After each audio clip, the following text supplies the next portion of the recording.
বিচাৰিছো হে বিশেষ খবৰটো যেটো অনাকাংক্ষিত খবৰটো হয়তো সকলোৱে আশা কৰা নাছিল কিন্তু অন্তিম পৰ্যায়ত গৈ সেই খবৰটোৱে সত্য হ'ল কিয়নো বতৰে দিলে বিধি পথালি আৰু খেল নহল কলকাতা নাইট ৰাইডাৰ্ছ আৰু ৰাজস্থান ৰয়েলছৰ আৰু ইতিমধ্যে দৰ্শকে ভৰি থকা ষ্টেডিয়াম সম্পূৰ্ণৰূপে খালী হৈছে বৰ্ষাপাৰাত আমি জনাব বিচাৰিছো এই মুহূৰ্তত এটা হে বিশেষ খবৰটো বৰ্ষাপাৰাত খেল চাবলৈ আহি উভতিছে দৰ্শক যিদৰে দৰ্শকৰ খুদ বৈছিল সেইদৰে একেদৰে খুদ বৈছে ষ্টেডিয়াম খালী কৰিবলৈ নেৰানেপেৰা বৰষুণত বৰ্ষাপাৰাত খেলৰ আৰম্ভণিত অনিশ্চয়তা দেখা পোৱা গৈছিল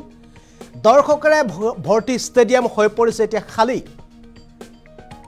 দৰ্শকৰে ভৰি থকা হাজাৰ হাজাৰ দৰ্শকৰে ভৰি থকা ষ্টেডিয়াম খালী হৈ পৰিছে খেল চাবলৈ আহি হতাশাত হাজাৰ হাজাৰ অনুৰাগীৰ এতিয়া হতাশাত 5 অভাৰৰ খেল হোৱাটো অনিশ্চয়তা হাজাৰ হাজাৰ দৰ্শকৰ আশাত চেঁচা পানী ঢালিলে বতৰে চেঁচা পানী ঢালিলে বৰ্ষাপাৰাত খেল চাবলৈ আহি উভতিছে এতিয়া দৰ্শক আৰু বহু দৰ্শকে অপেক্ষা কৰি আছিল হয়তো অন্তিম পৰ্যায়ত হয়তো কলকাতা নাইট ৰাইডাৰ্ছ আৰু ৰাজস্থান ৰয়েলছৰ মাজত অন্তত হয়তো 5 অভাৰৰ মেচ খেলুৱা হ'ব অৰ্থাৎ 5 অভাৰৰ বাবে দুইটা দলক হয়তো ষ্টেডিয়ামলৈ বা ফিল্ডলৈ নমোৱাৰ সম্ভাৱনীয়তাৰ কথা ভাবি বহু দৰ্শকে এনেদৰে তেওঁলোকে ৰৈ আছিল অপেক্ষা কৰি আছিল কিন্তু সেয়াও নহল কিয়নো বৰ্তমান সময়লৈকে বৰ্ষাপাৰাত বৰষুণ দিয়ে আছে বৰ্ষাপাৰাত ক্ৰমাগতভাৱে সন্ধিয়াৰে পৰা ক্ৰমাগতভাৱে বৰষুণ দিয়ে আছে কোনো সময়ত পাতলীয়া কোনো সময়ত ঘনকৈ আৰু ইয়াৰ বাবে এতিয়া সমাপ্ত হ'ল অনিশ্চয়তাত খেল নোহোৱাকৈ সমাপ্ত হ'ল ৰয়েল চেলেঞ্জাৰ আৰু ৰাজস্থান ৰয়েলছ আৰু কলকাতা নাইট ৰাইডাৰ্ছৰ মাজত থকা সেই বিশেষ খেলখন অধীৰ অপেক্ষাৰে ৰৈ থকা অসমবাসীয়ে উত্তৰ পূববাসীয়ে ৰৈ থকা সেই বিশেষ খেলখন এতিয়া নহল আৰু এনেদৰে আশাহত হৈ সকলোৱে এনেদৰে দুখ মনেৰে তেওঁলোকে ঘৰলৈ গৈছে খেল চাবলৈ আহি তেওঁলোকে আজি খেল উপভোগ কৰিবলৈ নাপালে আৰু আমি এই দৃশ্য দেখুৱাবলৈ চেষ্টা কৰিছো য'ত এনেদৰে তেওঁলোকে এটা মনত ক্ষোভ লৈ মনত এটা বেদনা গধুৰ হৈ তেওঁলোকে এনেদৰে ষ্টেডিয়ামৰ পৰা বাহিৰ হৈ ওলাইছে য'ত বৰষুণৰ বাবে খেল নহল দুইটা দল সম্পূৰ্ণৰূপে সাজু হৈ আছিল খেলিবৰ কাৰণে কিয়নো ইতিমধ্যে IPLৰ চলিত সিজনৰ প্লে-অফত প্ৰৱেশ কৰা প্ৰথমটো দল হিচাপে আছিল কলকাতা নাইট ৰাইডাৰ্ছ দ্বিতীয়টো দল হিচাপে আছিল ৰাজস্থান ৰয়েলছ কিন্তু আজি সন্ধিয়াৰ ভাগত অৰ্থাৎ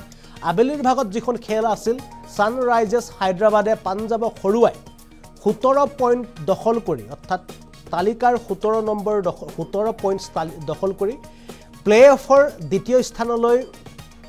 উন্নীত হৈছিল সানৰাইজাৰ্ছ হায়দৰাবাদ কিন্তু ৰাজস্থান ৰয়েলছৰ হাতত আজি এটা সুযোগ আছিল যে কলকাতা নাইট ৰাইডাৰ্ছক হৰুৱাই 16 পইণ্ট অৰ্জন কৰি থোৱা ৰাজস্থান ৰয়েলছে হয়তো আজি 2 পইণ্ট লাভ কৰি খেলত যদি জয় লাভ কৰি 2 পইণ্ট লাভ কৰি যদি তেওঁলোকে 18 সংখ্যালৈ যাব পাৰিলেহেঁতেন বা 16ৰ পৰা 18লৈ যদি গতি কৰিব পাৰিলেহেঁতেন তেন্তে সেই প্লে-অফৰ যি 2 নম্বৰ তালিকাৰ যি নাম আছিল ৰাজস্থান ৰয়েলছৰ সেই তালিকা হয়তো তেওঁলোকৰ অক্ষুণ্ণ থাকিলেহেঁতেন কিন্তু খেল নহল আৰু সেইবাবে ৰাজস্থান ৰয়েলছৰ যি 16 নম্বৰ পইণ্টছ আছিল তালিকাত 16 নম্বৰ পইণ্টছ লৈ হয়তো খেল ড্ৰ হোৱাৰ কাৰণে অৰ্থাৎ এই খেলখন নোহোৱাৰ কাৰণে হয়তো পইণ্টছ ভাগ কৰি দিয়াৰ সম্ভাৱনীয়তা আছে ৰাজস্থান ৰয়েলছক হয়তো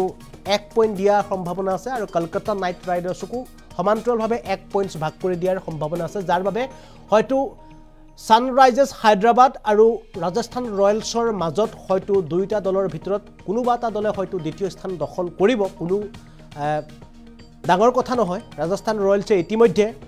প্লে-অফৰ কাৰণে তেওঁলোকে নিৰ্বাচিত হৈছে অৰ্থাৎ সেমিফাইনেল খেলিবৰ কাৰণে সম্পূৰ্ণ সাজু হৈছে ৰাজস্থান ৰয়েলছ সেমিফাইনেলত অৱতীৰ্ণ হ'বৰ কাৰণে যি 4টা দল আছিল Kolkata knight riders sunrisers Hyderabad Rajasthan royals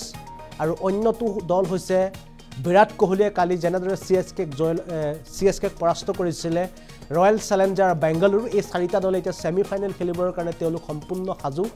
আৰু সকলোতকৈ ভাল খবৰ আৰু সেই তালিকাখনত ৰাজস্থান ৰয়েলছ অৰ্থাৎ অসমক দ্বিতীয় হোম হিচাপে চিহ্নিত কৰা অসমক তেওঁলোকে নিজৰ ঘৰ হিচাপে ৰাজস্থান ৰয়েলছৰ যিটো দল এই দলটো অসমক নিজৰ ঘৰ হিচাপে তেওঁলোকে নিৰ্বাচিত কৰা অসমৰ সমৰ্থন লাভ কৰা এই ৰাজস্থান ৰয়েলছ এতিয়া দ্বিতীয় স্থানত আছে এইটো সকলোতকৈ ভাল খবৰ অৰ্থাৎ ছেমি ফাইনেল খেলিব আৰু যদি হয় তেন্তে ফাইনেলতো প্ৰৱেশ কৰিব ৰাজস্থান ৰয়েলছে যদি ছেমি ফাইনেলত ভাল প্ৰদৰ্শন কৰে কিন্তু সকলোতকৈ দুখদায়ক খবৰটো হৈছে যে আজি খেল নহ'ল আৰু এনেদৰে আশাহত হৈ সকলো দৰ্শকে যিসকল দৰ্শকে খেল উপভোগৰ লগতে বিভিন্ন ৰাজ্যৰ পৰা অহা উত্তৰ পূবৰ বহুকেইগৰাকী মন্ত্ৰী মুখ্যমন্ত্ৰী তেওঁলোক খেল উপভোগৰ বাবে আহিছিল এতিয়া সকলোৱে এনেদৰে ঘৰাঘৰি হোৱাৰ দৃশ্য আহি পৰিছে খেল চাবলৈ আহি এনেদৰে তেওঁলোকে আশাহত হৈ এটা বেদনাগধুৰ মন লৈ তেওঁলোকে এনেদৰে ঘৰাঘৰি হোৱাৰ দৃশ্য আপোনালোকক দেখুৱাবলৈ চেষ্টা কৰিছোঁ